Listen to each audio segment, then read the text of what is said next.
All right, everyone. The obvious first start today is the Epstein cover-up, which is basically what it amounts to, which is the ABC News, apparently 3 years prior, actually had full-on interview footage implicating Epstein, had already sort of slapped things together. What ended up happening is, I guess they had pictures of Prince Andrew, among other people, in compromising situations at Epstein's island or whereabouts. ABC had this. And one particular anchor was caught. This isn't really a hot mic moment. I'll try to explain what I think happened as far as how this footage got out. But they've got this person exclaiming that they're frustrated. They tried for years to get it to be broadcast, and the people at ABC were very flippant about it and were like, well, nobody cares. Who's Epstein anyway? Which is bullshit. And they came out, and here's the damning part, I think. Their reaction. The reaction by ABC News was more damning than anything. Oftentimes, what you see is Project Veritas, when they make a release, these groups will say, well, they just edit video or something. They can't claim that here, so they said basically, well, we did full and fair reporting, but there were reasons why we didn't disclose this at the time.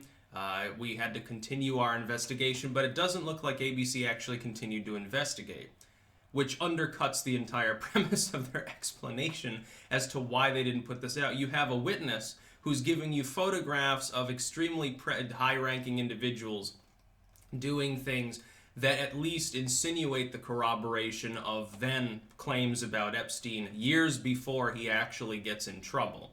You don't think that's significant. Then what happened? This is according to the anchor, and ABC doesn't even address this, is that the royal family supposedly pressured them over, was it Kate and these other, I can't remember all the vapid names of these morons in the so-called royal family in the UK, but there were a couple of them. They wanted to get him in for an interview, and it was like a big thing, and so they shelved the Epstein story. From a fiscal perspective, if you wanted to drop a bomb on the world and really get the good ratings, you want to disclose the Epstein story. There's nothing more that gets sort of that crowd of people going than the idea of monarchists behaving badly. It would have gotten ABC a lot more clicks. Here's, though, what I think happened. It was funny, but by the way, as an aside, Jared Holt coming out and acting like the story doesn't matter. Well, this is old news. We already knew this. Well, not nearly this many people knew that this had happened. I think that it was sort of an open secret sort of situation. You have that a lot of times where a story has come out, but it gets gaslit, and like 1% of the population is dimly aware of it, and it's usually relegated to people who are perpetually afraid and easily labeled conspiracy theorists. Well, now it's all over the place. That's more significant. Now action maybe gets taken, although I wouldn't hold your breath considering the list of people listed by this anchor, including a Clinton, presumably Bill Clinton. Yeah, that's pretty damning too. What I think, though, is this. All of the stuff that goes on in those studios is recorded. The audio is always on, so to speak, at some degree. Things get archived. But again, most people don't know enough about the system, don't have access to the system, or don't care enough about anything in specific to dig through years and years of archival material to grab a tape to give off to Project Veritas. I bet anything that the inside whistleblower at ABC News spent weeks searching before they found it. They managed to grab a hold of this particular footage and pulled it. It's not really a hot mic moment. It's not even so much a leak. It's a disclosure of internal archival material. At least that's my feeling. I could be totally wrong, but that's what I think happened. You couldn't get more damning, though. ABC News sat on a highly significant story, suppressed it partially because it wanted to interview some UK royals and was afraid that it would piss them off. Well, your job as journalists isn't to tell people some public interest story about some engagement in the United Kingdom. Doesn't matter to the average U.S. viewer. The idea of royals getting married, who cares? But the idea of a U.S. citizen running essentially a private rape island, which the world's rich and powerful are allegedly going to do terrible things at, that is significant. That's actual in journalism. It's real investigation. You're sitting there, you've got a witness, you don't even... why didn't you go to the authorities at the very least? If you have photographs of this kind that implicate these individuals, Why didn't you at least anonymously submit them to the authorities? That seems not to have happened either. Withholding information pertinent to that kind of thing is itself a violation of law. You realize that it's illegal. Epstein objectively was doing these sorts of things. ABC had an inside story alleging that to be the case and did not bring it to the authorities. Why isn't somebody in a jail cell right now awaiting questioning, then, would be my question. Of course, the answer is because the individuals involved, again, are part of that coke-snorting, rich and powerful elite crowd. The same people, by the way, who will try to convince you that some random content creator on the internet's going to turn little Jimmy into a Nazi. But really, they're the ones that are sitting on significant stories and not telling them. There's a reason why they constantly have their astroturfed attack dogs try to go after people like us, because we're actually willing to report these sorts of things. Now, obviously, some degree of investigation and fact-checking does apply, but they had pictures. They had testimony from a supposed witness. They had photographic evidence. They didn't even disclose this to law enforcement. If somebody came to me on DM, on Twitter or something, they allege that a significant crime is happening and provide me evidence of that. If I'm interacting with that at all, I've seen that material, I have to contact law enforcement. I can't simply say, well, I have questions about it, so I'm just going to sit here and ignore it. No, I'm under the law. I have no choice.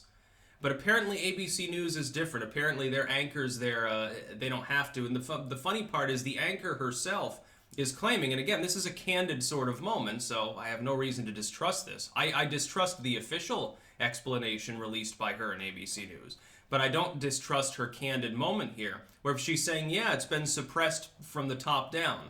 The management won't allow me to put this up. I want to. I've got this interview. I've got these photographs. I've got a bombshell report. I could have scooped the entire country on Epstein.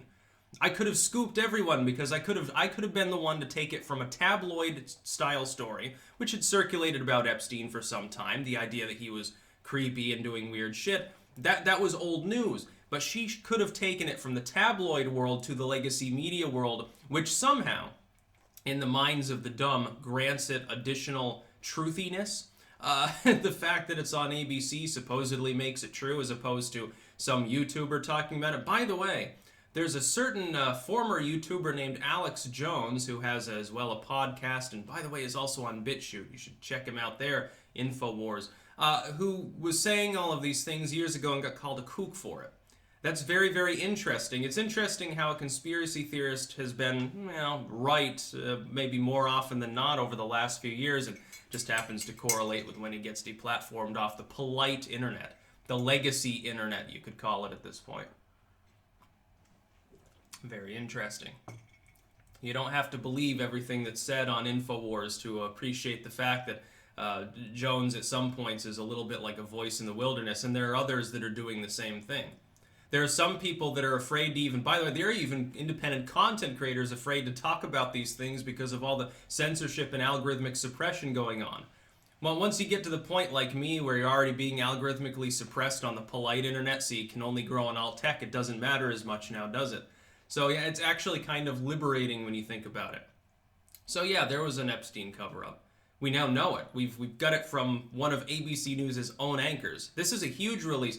People trying to pretend that this is a dud are basically the equivalent of yawn posters on Politically Incorrect. Oh, I'm getting tired. Anyone else getting sleepy? That starts as a joke, but I'm sure it could actually be a psyop at some points. Suggestion exists. I know. And then in tech news side of the story, Twitter attempting and failing to actually cover up the hashtag, even astroturfing a misspelled one to take people away from the Veritas release. And I don't think that Twitter itself engineered that. I think that was botted, but maybe they should look into who's actually gaining something by doing so, because that's not the first time I've seen that happen. Not just with Epstein, but with a million other things. I've seen misspelled hashtags jump to the top of the list when the real one's not there, and it links to totally different content. Somebody's doing that. It's not just an algorithm performing this maneuver, because there's no way that many people are illiterate within the country. Okay, illiteracy might be getting higher at this point, but it's not quite that high. I just don't fucking believe it at all.